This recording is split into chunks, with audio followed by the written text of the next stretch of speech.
A Souza Produções convida você a se tornar um patrocinador. Semeie no nosso ministério. Com a sua oferta poderemos produzir muito mais vídeos. Este é um ministério independente e, por isso, precisa da sua participação. Inscreva-se no canal e compartilhe os vídeos. Seja um multiplicador desta visão.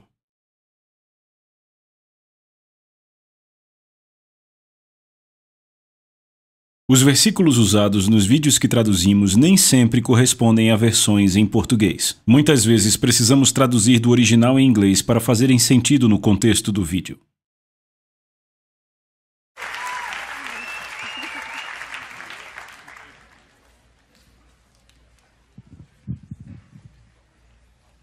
Alô? E aí, pessoal, como estão?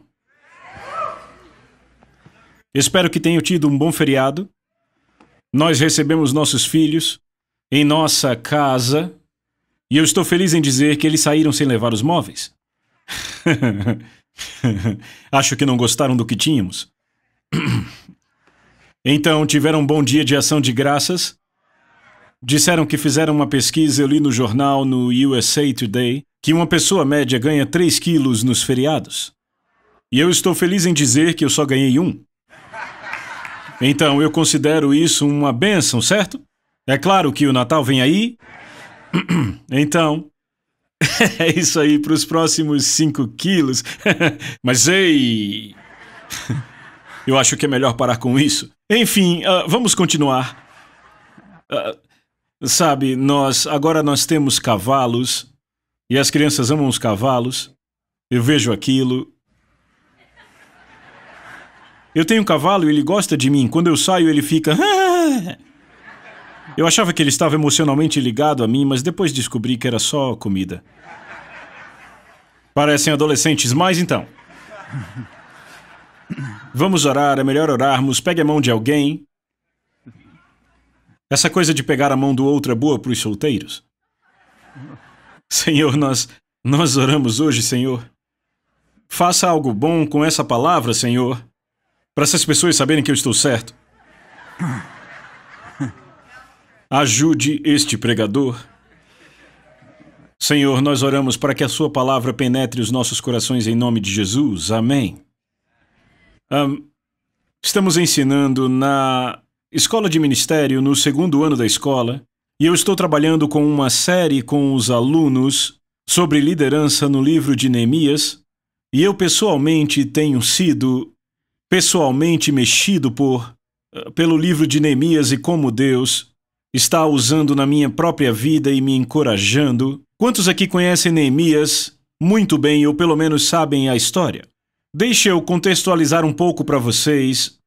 Sabe, a Babilônia, Nabucodonosor, veio da Babilônia, veio e destruiu Israel, levou cativos os israelitas, aqueles que sobreviveram, e levou muitos deles para a Babilônia, de onde tiramos a história de Daniel, Sadraque, Mesaque e Abidnego. A história está no livro de Daniel e Jeremias profetizou que o povo estaria no cativeiro por 70 anos. Jeremias profetizou anos antes do povo ser capturado que a Babilônia viria, ela iria destruir Israel, derrubar o templo e levar o povo para o cativeiro na Babilônia por 70 anos. Então, quando levaram os israelitas para a Babilônia, como sabemos, levaram Daniel, Sadraque, Mesaque e Abidnego para a Babilônia. E quantos sabem que Deus tem um fator extraordinário? Sabe, eu gosto de tabelas e gráficos, eu gosto de ver como as coisas progridem, mas não dá para prever o fator Jesus. Ou talvez eu deva dizer, você sempre tem que considerar Jesus um fator, porque nunca sabemos quando ele vai aparecer na sua crise. Então eles levaram esses 4 rapazes para a Babilônia. Sabe, Daniel orou, a Bíblia diz que Daniel orou 3 vezes ao dia, por 70 anos, e Daniel vive no reinado de Nabucodonosor. Tivemos o reinado de Belsazar, de Dário, do rei Dário e finalmente do rei Ciro. Jeremias profetizou, eu acho que foi cerca de 50 anos antes de Ciro nascer, que um rei chamado Ciro liberaria o povo para reconstruir o templo. Então, no 70º ano, Esta é uma bela história no livro de Daniel. No 70º ano, Daniel está orando como ele havia feito por 70 anos. No 70º ano ele está orando e ele está lendo o profeta Jeremias e ele percebe que é o 70º ano. E ele tinha um grande relacionamento com o rei Ciro, que, até onde sabemos, não era um crente.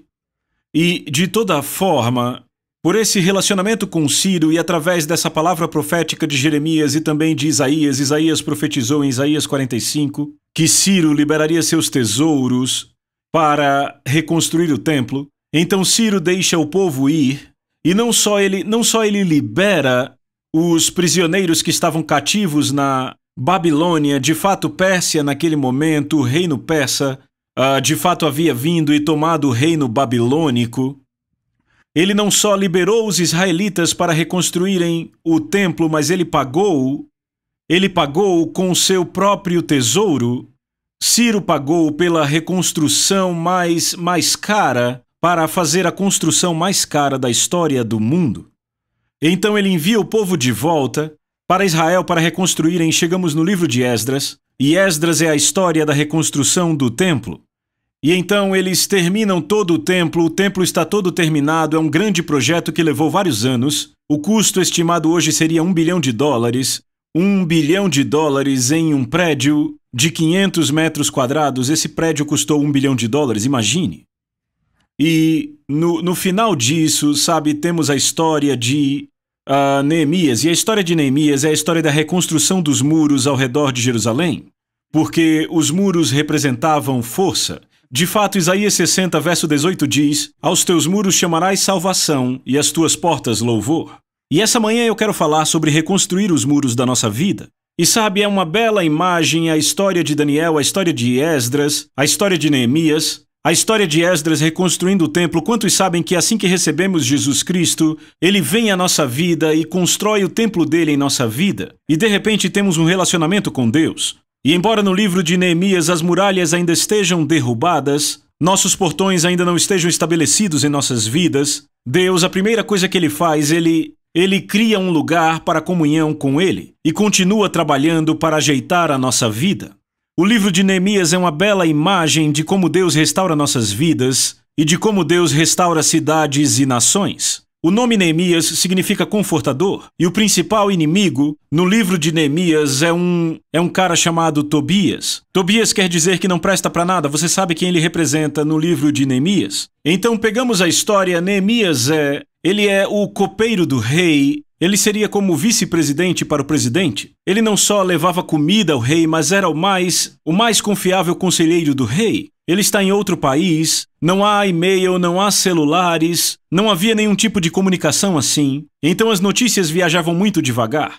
Neemias está muito empolgado, pois da sua cidade natal chegaram notícias da reconstrução do templo. Aquele belo templo foi restaurado. As notícias se espalhavam pelo mundo. Os irmãos de Neemias vêm visitá-lo no palácio do rei, e Neemias se empolga em ver seus irmãos. Isso é o capítulo 1, e ele acha que seus irmãos vão lhe dar boas notícias. Então ele diz, de forma muito animada, saindo da sala do rei, como está a construção dos muros de Jerusalém, como tudo está indo. E dizem, o templo foi reconstruído, mas os muros estão em ruínas. Então, por mais de 70 anos, eles tentaram reconstruir os muros ao redor de Jerusalém, ao redor da cidade de Jerusalém. E eles dizem, os portões foram queimados com fogo, não conseguimos reconstruir, nem eles, nem os muros ao redor de Jerusalém. E Neemias começa a se envolver com o seu rei, o rei a quem ele servia. Ele conta ao rei sobre essa visão que ele tem de voltar à sua cidade natal e restaurar os muros, reconstruir os portões. E o rei o comissiona para voltar para o seu país de origem, onde ele provavelmente nunca esteve na vida, ou talvez apenas quando criança, e o rei o envia de volta à sua terra natal por um período para reconstruir as muralhas e os portões. Vamos pegar essa história hoje, a partir do capítulo 2, e há muito o que cobrir aqui, mas de fato nós vamos passar apenas por alguns capítulos. Então, Neemias capítulo 2, vamos abrir no versículo 11, vamos ver a história de Neemias e vamos aplicá-la a como Deus quer usá-la em nossa vida. e como o Confortador quer vir à nossa vida e operar em nossas vidas, a capítulo 2, verso 11, cheguei a Jerusalém, de fato isso foi escrito, esse livro foi escrito baseado no diário do próprio Neemias, então são suas próprias palavras. Cheguei a Jerusalém e 3 dias depois, alguém aqui conhece alguém que ficou na sepultura por 3 dias? E me levantei à noite, repitam, me levantei à noite. Me levantei à noite, eu quero parar aqui e dizer que Neemias se levantou à noite. Eu quero que você entenda, nas trevas, quando tudo está em trevas, esta não é a hora de reclamar. Não é hora de choramingar, é hora de brilhar. Se você está no momento escuro da sua vida, e todos nós já passamos por isso se moramos no planeta Terra, quando você está no momento escuro, quando você está no meio das trevas, não é hora de se deitar e desistir. É hora de se levantar e lutar. Não choramingue, é hora de brilhar. Quantos aqui entendem que prosperamos, nascemos como crentes? Veja, somos luz, nascemos para encarar as trevas. Nascemos para brilhar no meio dos momentos escuros. Ouça, quanto mais perseguiam os israelitas no Egito, mais eles prosperavam. Então, no meio das trevas, ele diz o seguinte, que Neemias chegou no escuro, alguns homens comigo, eu não disse a ninguém o que Deus havia posto em minha mente sobre Jerusalém. Não havia nenhum animal comigo a não ser aquele no qual eu estava montado. Então saímos à noite, repitam, à noite, pela porta do vale, repitam, porta do vale. Alguém aqui já esteve na porta do vale? Alguém já passou pelo vale da sombra da morte?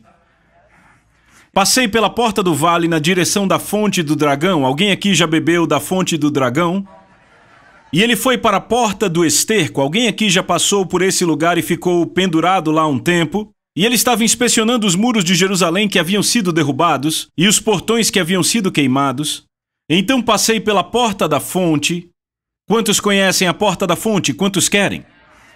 Depois passei pelo portão da fonte e subi em direção ao tanque do rei, mas não havia como o jumento em que eu estava montado passar. Quantos sabem que se você não chega à porta da fonte e ao tanque do rei, você está com problema? Eu não sei se você pegou. Se você permanece no vale e acaba com as galinhas ao invés de com as águias. Você tem que ir além da linha das galinhas, como Kevin disse. Bem, vamos lá. Então subi pelo vale naquela escuridão, inspecionei o muro e voltei pela porta do vale. As autoridades locais não sabiam onde eu havia ido. E eu não tinha dito aos judeus, aos sacerdotes, aos nobres, às autoridades, nem a qualquer outro que estaria trabalhando. Então disse a eles, veem em que situação ruim nós estamos, repitam nós. Jerusalém está em ruínas, os portões todos queimados. Venham, vamos reconstruir os muros, para não sermos mais reprováveis. E eu disse a eles que a mão de Deus tinha sido favorável a mim e falei sobre as palavras do rei, que estava me apoiando. Então disseram, vamos nos levantar e construir. Então puseram suas mãos na boa obra, diga boa obra. Mas Sambalate, o Horonita, e Tobias, o oficial amonita, e Gesem, o árabe, começaram a caçoar de nós. O que vocês estão fazendo? Pensam que podem passar por cima das ordens do rei? Então respondi a eles, o Deus dos céus nos dará sucesso. Somos servos dele, nos levantaremos e construiremos. Vocês podem ficar de fora, não deem palpite sobre Jerusalém. E essa manhã eu quero apenas falar sobre como podemos ter os muros da nossa vida, os muros da nossa cidade, restaurados. E eu amo várias coisas que Neemias fez aqui, eu vou enfatizar algumas. A primeira coisa, ele inspecionou os muros à noite. E eu quero dizer a vocês que, para de fato vermos o problema, você tem mesmo que se envolver. Tem que de fato saber onde está o problema. Gritar estando do lado de fora não resolve o problema. No Ocidente, temos muito medo da dor. Nós temos confundido alegria com prazer. E é muito fácil para nós definir os nossos objetivos de vida pelo prazer ao invés da alegria. Quantos sabem que devemos considerar motivo de toda alegria passar por tribulações, pois a aprovação da fé traz perseverança? Alegria não é prazer. Quantos sabem que ele não está dizendo, considerem motivo de prazer o passarem por várias tribulações? Quantos sabem que prazer e alegria não são a mesma coisa? E quantos entendem, quando você está no meio de uma prova, Esta prova não testa seu caráter, ela testa sua fé. Considere motivo de alegria passarem por tribulações, pois a prova da sua fé produz perseverança. A pergunta não é o quão forte você é na tribulação, é o quão forte Deus é. As tribulações não testam seu caráter, e sim a sua confiança em Deus.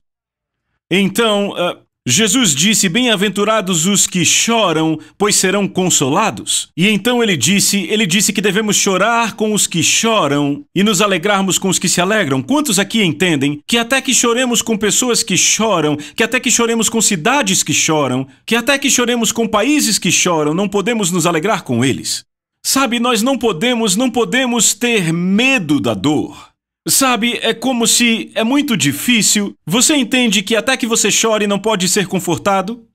No Ocidente temos essa coisa sobre o luto. Quando as pessoas estão de luto, achamos que é nossa obrigação tirá-las do luto. E eu entendo sim que há vezes que as pessoas ficam presas no luto, e ao invés de ser apenas uma estação dura a vida inteira, é claro, precisamos ajudar essas pessoas a saírem. Mas você entende que até que você entre na tristeza não pode ser confortado? Você entende que há estações para tristeza e estações para conforto? E às vezes temos tanto medo da dor que o que chamamos de fé de fato é negação porque não conseguimos acessar o problema. Toda vez que você não consegue olhar para os desafios na sua vida, toda vez que você não consegue ir a um médico, quando não consegue nem preencher um relatório médico por causa de algo que sabe que está acontecendo, toda vez que tem medo, eu não estou dizendo que você não deve ir ao médico, mas quando o medo te impede de ir ao médico para descobrir o que há de errado, não me diga que você tem fé, chama-se negação. E uma das maneiras de resolvermos nossos problemas é entender qual é o problema de verdade. E na maioria das vezes, quando nos distanciamos da dor, criamos curas sintomáticas. E a cura de hoje se torna o problema de amanhã porque de fato não sabemos o que está causando o problema, qual a raiz do problema, porque não entendemos o ecossistema que está produzindo a disfunção para começar. Porque estamos com tanto medo da dor que não queremos nos envolver. Neemias era o copeiro do rei. Você entende? Ele era o copeiro do rei, não era nem um cidadão de Jerusalém. E ele diz às autoridades do lugar, vocês estão vendo o problema que nós temos? Enquanto você só quiser dar um conselho às pessoas pelo problema delas, não será de muita ajuda. Pessoas sempre têm uma solução do tipo, você deveria fazer. Na segunda de manhã, os atacantes sabem como deveriam ter chutado a bola. Quando as pessoas chegam até mim, quando elas normalmente vêm até nós, aqui na Betel, e dizem, sabe o que vocês deveriam fazer? Você não sabe o que devemos fazer porque não está envolvido no problema. E vendo de fora, para você sempre vai ser A mais B igual a C. E eu digo isso a vocês, todos somos culpados disso. Em tantas áreas, na política, olhamos de longe e nós sabemos totalmente o que o presidente, o deputado, o prefeito da nossa cidade, sabemos exatamente o que ele deve fazer mesmo sem saber do que estamos falando. O que eles devem fazer? Como você pode saber? Você não sabe nem do que está falando. Você não é nem parte do problema. Como quer ser parte da solução? E eu amo isso. Ele diz a eles, veem em que situação ruim nós estamos. Jerusalém está em ruínas, seus portões estão queimados. Ele não está em negação, não está dizendo tudo está maravilhoso. Mas então ele lembra a eles sobre o testemunho. Ele os lembra do favor que o rei deu a ele. Ele lembra a eles sobre a grandeza do Deus deles. Você entende que a fé vê, a esperança sente, a fé vê, a esperança sente, a fé vê e o amor nunca falha. Nós vamos ser bem-sucedidos porque Deus está conosco. E eu amo essa parte, ele diz a eles sobre o testemunho do rei, como o rei está com eles. E no verso 18 ele diz, então eles disseram, vamos, repitam, vamos, nos levantar e construir. Sabe, eu penso que você não pode resolver problemas para pessoas. Você só pode resolver com pessoas. O que acontece é que muitos de nós, americanos, nós que vivemos em países do primeiro mundo, nós vamos a lugares em países do terceiro mundo, e de fato nem devia haver esse nome terceiro mundo. Nós acabamos tomando a responsabilidade, ao invés de dividir a posse dela com as pessoas. Sabe, a gente acaba se tornando aquele papai que dá o pirulito na boca, E as pessoas ficam, lá vem o papai, eles têm dinheiro, eles têm a solução. Ei, as pessoas não precisam de uma mão estendida. Precisam de mão na massa. Provérbios diz que a fome de um homem trabalha para ele e faz com que ele tenha urgência de trabalhar. Paulo disse, se um homem não trabalha, que não coma. Eu não estou dizendo deixem passar fome, claro que não. Eu só estou dizendo que às vezes, ao invés de tomarmos a responsabilidade com alguém, tomamos deles. Quando Pedro e João estavam na Porta Formosa, o homem mendigando queria que eles dessem uma esmola, lembram? Quantos? Vocês estão bem?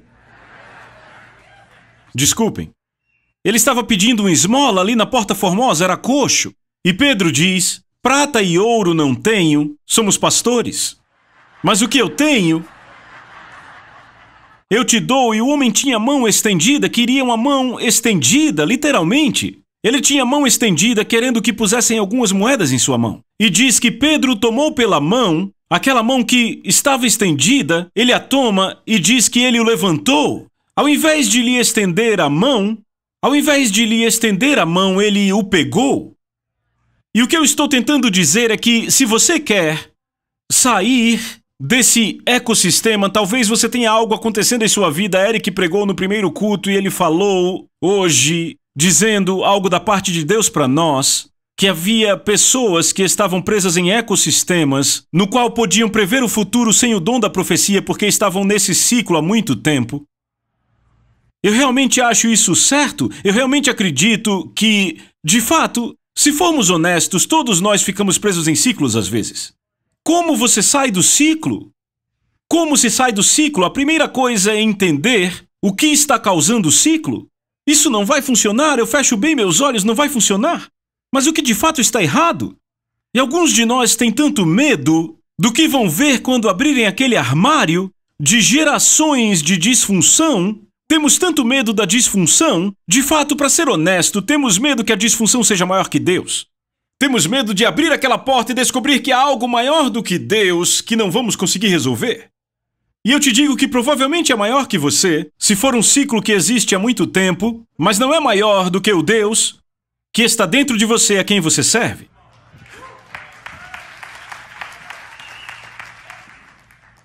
Vamos continuar.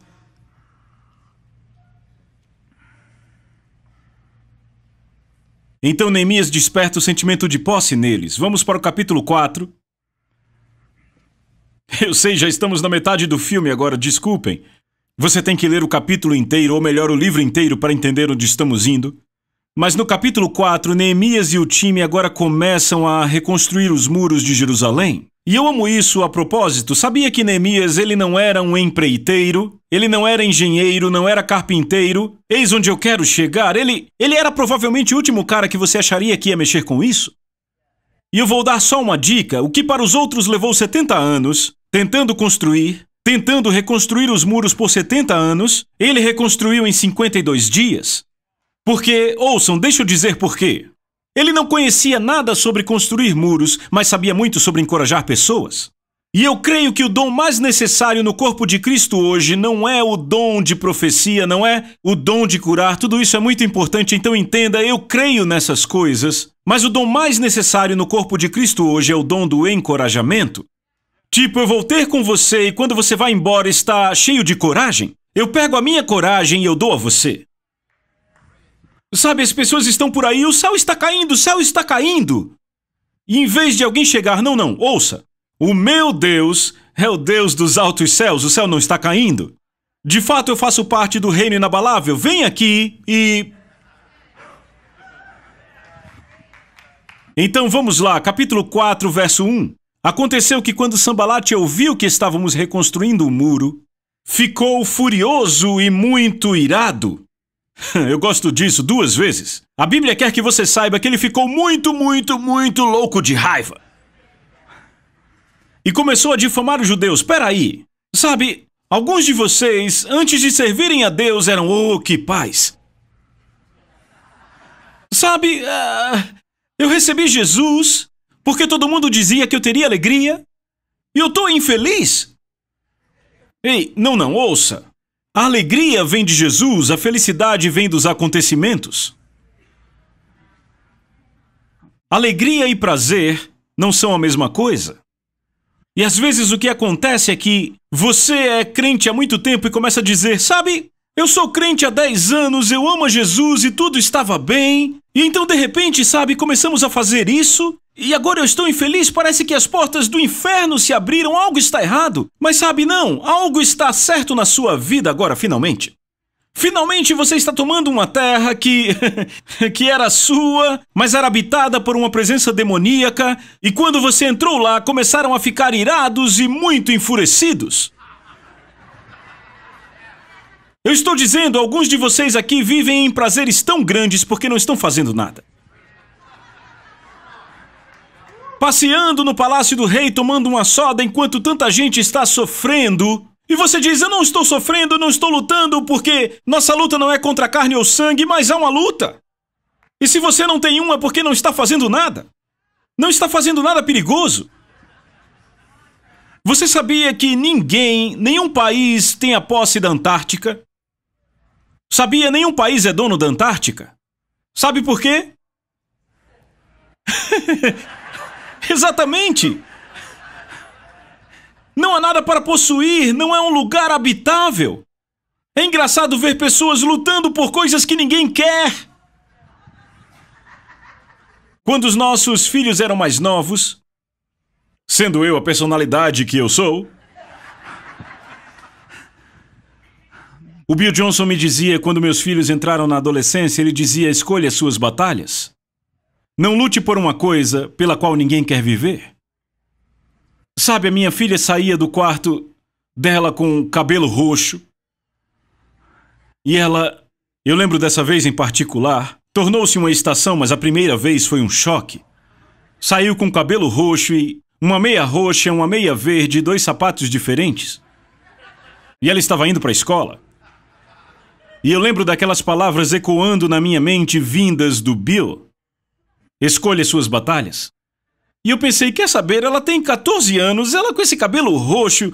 Desculpem alguns aí.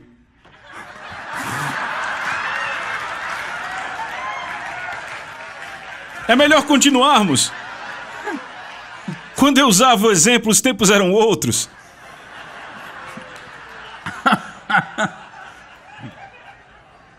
Escolha suas batalhas, não lute por coisas pelas quais ninguém quer viver. Mas eu te digo, se você está lutando por algo, ouça, se você encontra muita resistência, há um tesouro escondido ali. Se você está andando pela vida e de repente você encontra problemas, adivinha? Tem que ter um testemunho, não um testemunho.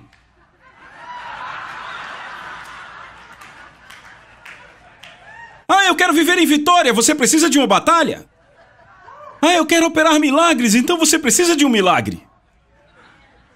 Sabe, quando eu digo, Deus, eu quero operar milagres, eu estou pensando em ajudar outras pessoas. Eu não estou pensando no milagre para mim mesmo. Não sei, talvez você seja diferente. No capítulo 4, lá vai o tempo. Como se faz isso em 40 minutos? Ok.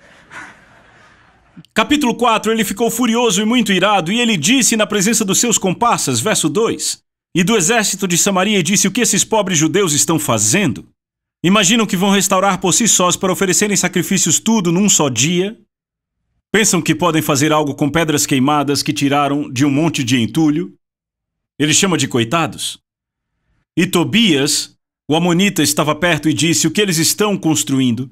Se uma raposa subir no muro, ele desmorona. Eu queria ter mais tempo, mas eu vou passar a maioria do tempo falando do meu último ponto. Então aqui temos 5, eu vou falar bem rápido, 5 sintomas de que você está sob ataque demoníaco. Prontos? 5 sintomas de que você está sob ataque demoníaco. Número 1, esses pobres judeus. Ele ataca sua personalidade, sua identidade.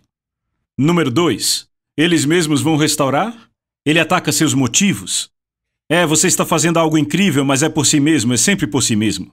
Número 3, para oferecerem sacrifícios, ele ataca seu relacionamento com Deus. Quer saber? O pregador sim tem um relacionamento com Deus, ele ora, e o seu, como se chama? O que é isso que você está fazendo? Número 4. Pedras queimadas que tiraram de um monte de entulho. Ele ataca a sua capacidade de cumprir a missão que Deus te delegou. Número 5. Se uma raposa subir no muro, ele desmorona, ele ataca a qualidade da sua vida e ministério. Ele ataca a qualidade da sua vida e ministério. Ouçam, nada muda em milhares de anos. Podemos reduzir todo o ataque demoníaco a esses 5 sintomas. Imagine Jesus. Diz que Deus, em Mateus 3 e Lucas 3, Jesus falou dos céus quando Jesus foi batizado, lembram? E ele disse, esse é o meu filho o quê?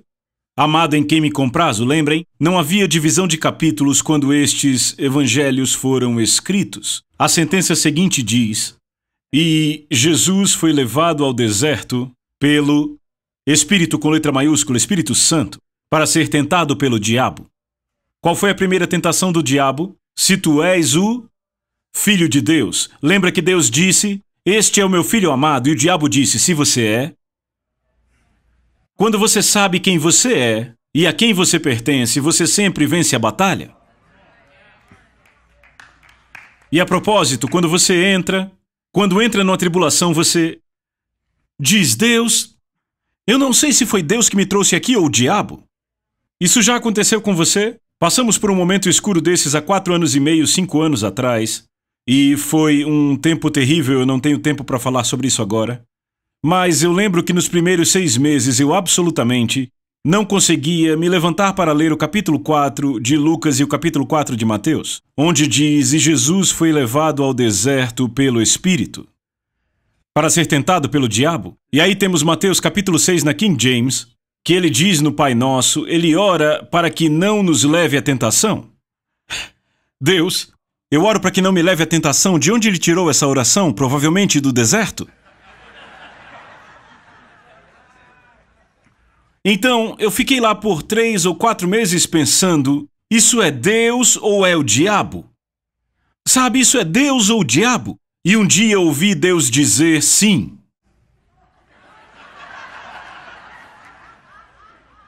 É você ou o diabo? Sim. Eu não entendo, veem? Deus quer você no deserto. E o diabo também. Veja, o livro de Lucas diz que Jesus foi levado pelo Espírito ao deserto. Mas quando ele derrotou o diabo, saiu de lá no poder do Espírito. Ele entrou pelo Espírito e saiu no poder do Espírito. Quantos aqui entendem que é só depois que você conquista sua vitória pessoal que você tem uma unção coletiva? Vem, Deus queria Jesus ali e Jesus se enfraqueceu. Lembram, foi só depois de 40 dias que o diabo veio? Ou seja, depois que ele ficou com fome? Porque Deus estava atraindo o diabo para o deserto. Quando Jesus parecia fraco, ele era de fato forte. Porque quando você é fraco, ele é forte. Então Deus quer você lá e o diabo quer você lá, mas os propósitos de um e de outro são diferentes. O diabo quer você lá para te destruir, Deus quer você lá para você destruir as obras do diabo.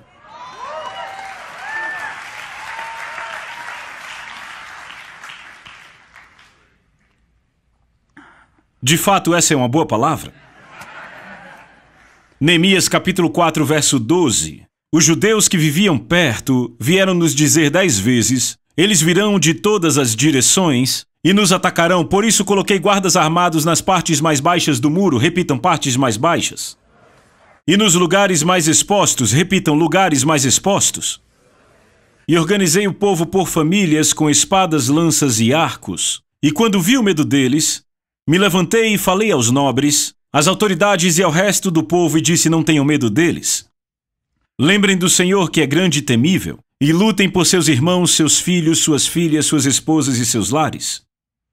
Há muito para se falar aqui, mas eu quero falar só de algumas partes. Primeiro, ele põe pessoas nos lugares mais baixos e nos lugares mais expostos. Se você está passando o inferno, você precisa de amigos que são bons no que você é ruim. Vamos esquecer do inferno. Se você está passando pela vida... Eu achei que era a mesma coisa. Eu estou só brincando. Joseph Garlington diz que Deus abre uma porta, fecha outra, mas o inferno é no corredor. Quando você está passando pela vida, você precisa de amigos que são bons naquilo que você é ruim? Aí está a questão. É difícil conviver com pessoas que são boas no que você é ruim? Quantos aqui entendem o que eu estou dizendo?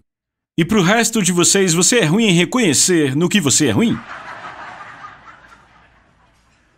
Se você manda muito mal nas finanças e está sempre quebrado, e sabe, você gasta muito dinheiro, você vive nos cartões de crédito e é como um ciclo de pobreza.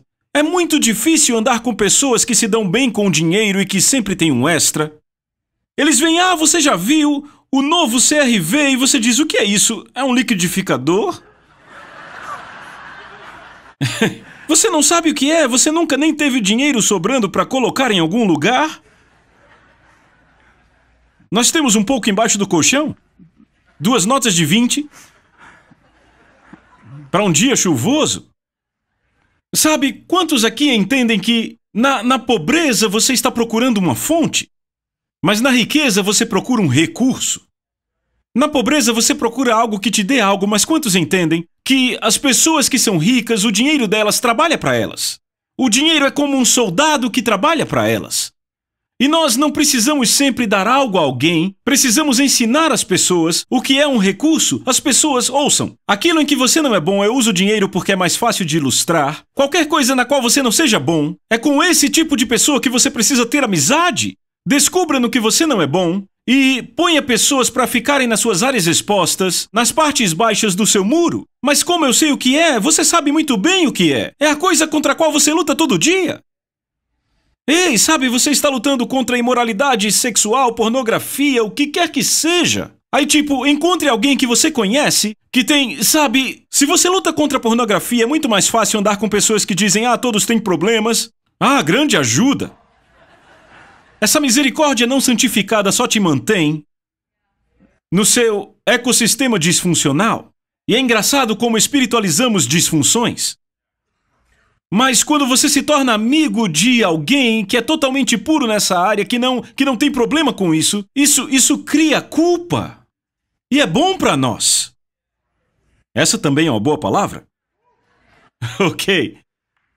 Não dá, não. Tem muito mais, vamos esquecer isso.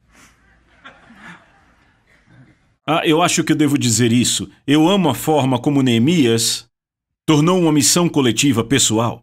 E ele disse, lutem por suas famílias. Vejam, eles estavam tentando reconstruir os muros por toda Jerusalém. Mas quando o inimigo veio contra eles, ele disse, lutem por suas famílias. Pelos seus irmãos, suas irmãs, suas esposas, pelos seus filhos. E eu penso que grandes guerreiros que amam o nosso país, que vão para o campo de batalha, desculpem, eu nunca estive numa batalha, sou bem ignorante nisso.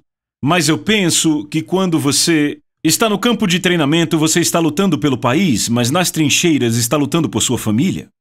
Há algo sobre entender que essa batalha na qual estou trará um benefício pessoal para mim. Lembre, Jesus disse, eis que venho sem demora e comigo está o galardão.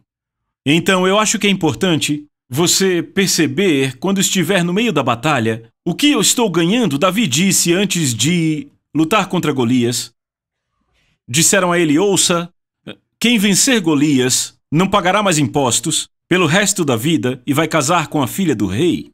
3 vezes ele perguntou pela filha do rei. Mas foi só um pensamento. Vamos então continuar. Lembre da filha do rei. Capítulo 6, e é aí que eu vou encerrar, e é onde eu vou passar os últimos 10 minutos.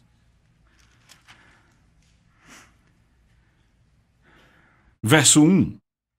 Quando souberam Sambalate, e o que não presta para nada, ou seja, Tobias, Gesem, o árabe, e nossos demais inimigos que havíamos reconstruído o muro, e que não restavam brechas, embora as portas não tivessem sido colocadas em seus lugares, então Sambalate e Gesem me enviaram um mensageiro dizendo, venha se encontrar conosco em Quefirim, no vale de Ono. Mas planejavam me fazer mal. Agora, veja o número 1. Nesse capítulo, se você for para o vale de Ono, você vai descobrir por que o chamam, ou não, Um trocadilho com oh no em inglês. Então, ponto número 1, nunca negocie com terroristas. Ponto número 2, nunca fale com o seu inimigo sem o seu advogado presente. E ponto número 3, nunca se envolva com o inimigo nos termos dele. Nunca se envolva com o inimigo nos termos dele. Se alguém te xinga, não xingue de volta. Se alguém está ofendido, se alguém se ofendeu com você, vai e resolva. Não carregue falta de perdão na sua vida. Não pense que não perdoar alguém é de alguma forma vencer alguma batalha. Você está comigo? Não vá para o vale de Ono, não lute com as armas do inimigo, não use a armadura de outra pessoa. Joyce Meyer disse o seguinte, eu amo. Ela disse, a falta de perdão é beber um veneno mortal achando que a outra pessoa está morrendo.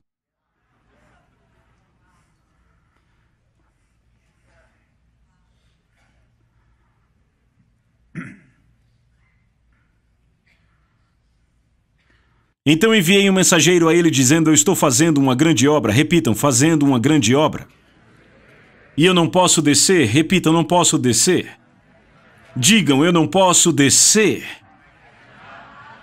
Porque eu pararia o trabalho, desceria e iria até vocês, e enviaram mensageiros a mim 4 vezes. Desta maneira eu lhes respondi da mesma forma. Eu estou fazendo uma grande obra para Deus e eu não posso ir até você. E ele diz, eles enviaram mensageiros a mim 4 vezes. E eu lhes respondi, eu cortei e colei o meu último e-mail. Às vezes não precisamos de novas ações, só precisamos de ações renovadas. Às vezes é só não desistir. Às vezes você está no meio de algo e não está indo bem, e você fica, precisamos de um plano novo. Não, você só precisa não parar. Sabia que perseverança é um fruto do Espírito?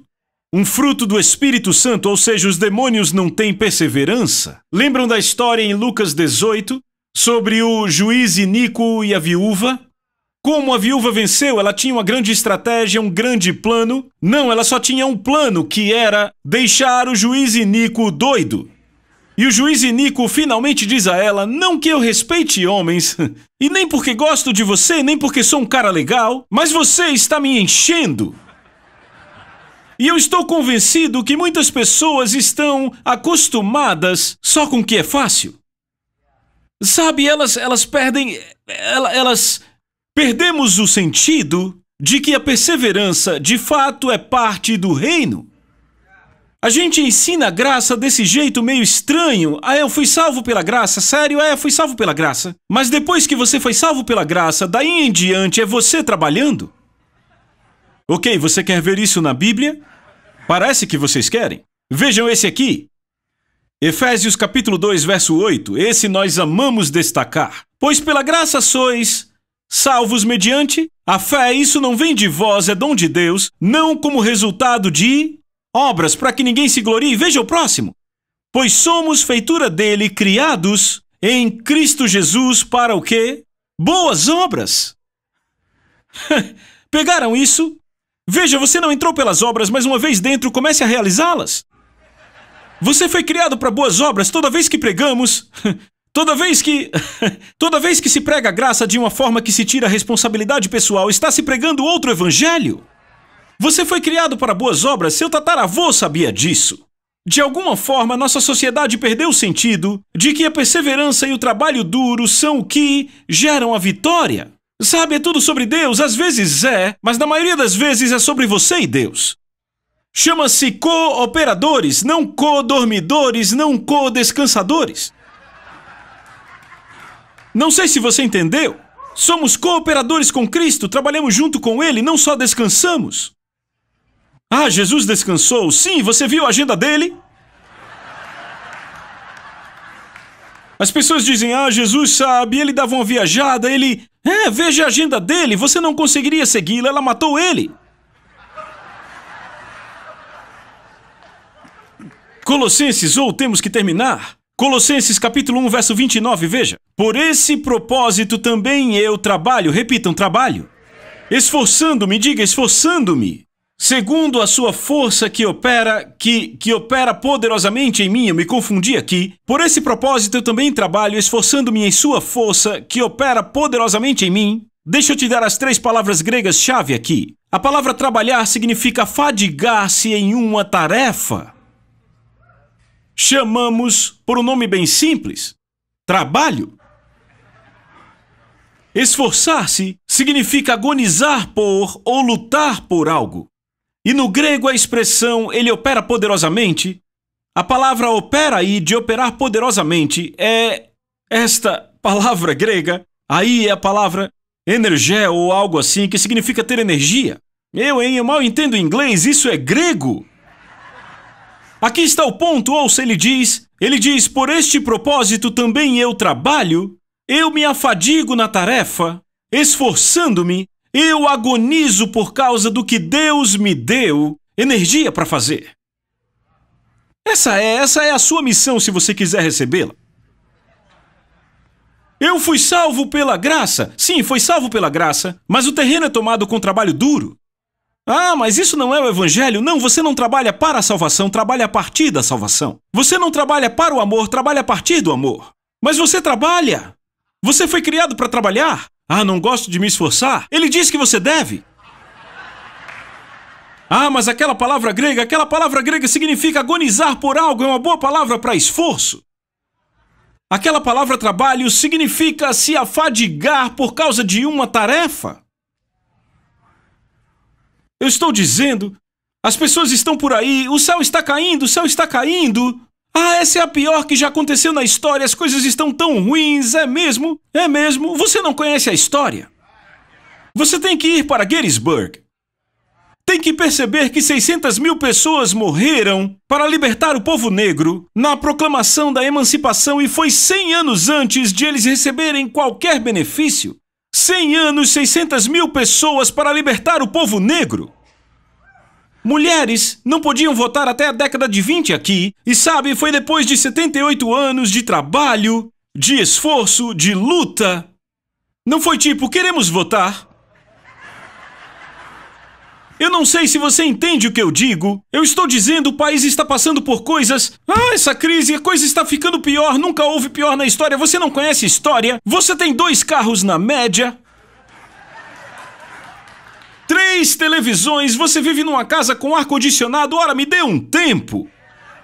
Sabe, se o seu tataravô estivesse vivo, ele ia rir da sua cara.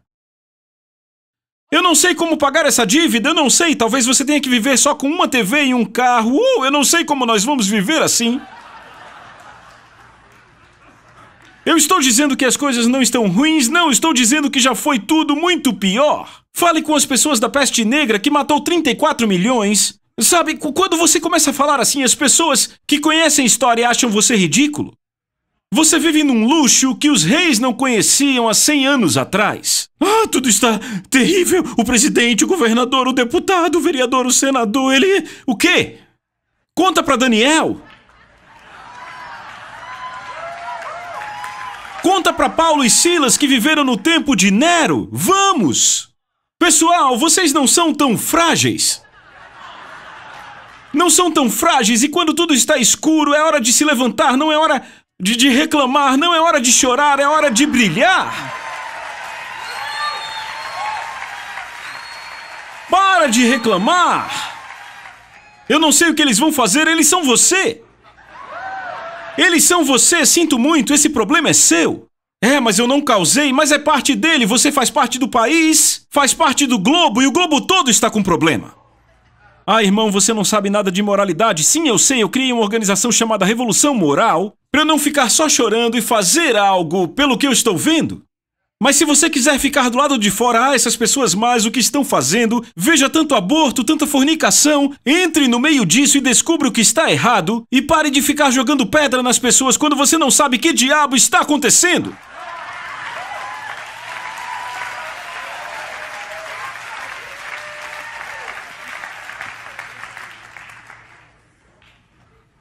Ah, mas leis não tratam de moralidade? É mesmo? Diga isso a Deus quando ele deu os 10 mandamentos.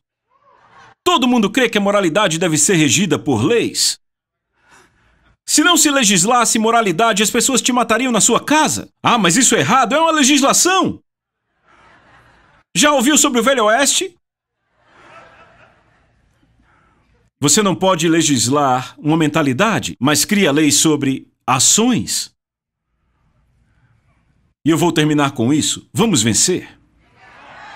Eu não estou tentando só te encorajar, eu quero te encorajar, mas vamos vencer. Sabe por quê? Sabe por quê? Por causa de quem está no controle. Fique de pé. Eu amo quando Deus envia Josué a Jericó uma noite antes de tomarem a cidade. Josué chega lá. Eu não sei se você sabe, mas Jericó tinha 2 muralhas. Era uma cidade com 2 muralhas, então se você pulasse a primeira muralha, ficaria preso no meio. Por isso era uma cidade fortificada. E Josué está estressado, numa crise de nervos. Imagine, porque Deus disse a ele: amanhã você vai tomar a cidade. Ele chega em Jericó uma noite antes só para checar o quão difícil era a situação. E ele encontra um anjo do Senhor. E ele diz ao anjo: você está a nosso favor ou contra nós? E o anjo diz: não. Você é contra ou a favor? Não. Não, não. Eu vim como capitão. Não, Josué, a pergunta não é em que time eu estou, a pergunta é: você está no meu time? Eu não estou no seu time, você está no meu time, é o que eu quero saber. Não, eu vim como capitão. Sabe, você misturou tudo, você acha que está no controle? Você é contra nós ou a favor? Não. Não. É o meu time, você está no meu time. Os anjos estão conosco. Deus está conosco. Se Deus é por nós, quem será contra nós? Põe a mão no seu coração. Senhor, eu libero coragem. Eu declaro um povo ousado e valente, que vai parar de choramingar e começar a brilhar. Senhor, eu oro que sairemos daqui com a consciência de que o Senhor está no comando, que Ele tem as respostas e traz as respostas ao seu povo. Eu abençoo esta nação e as nações do mundo, e eu oro para que esse seja o tempo mais belo e vitorioso, que a glória do Senhor cubra a terra, como as águas cobrem o mar, que o que Abacuque, Jeremias e Isaías profetizaram aconteça através de nós. Amém. Obrigado.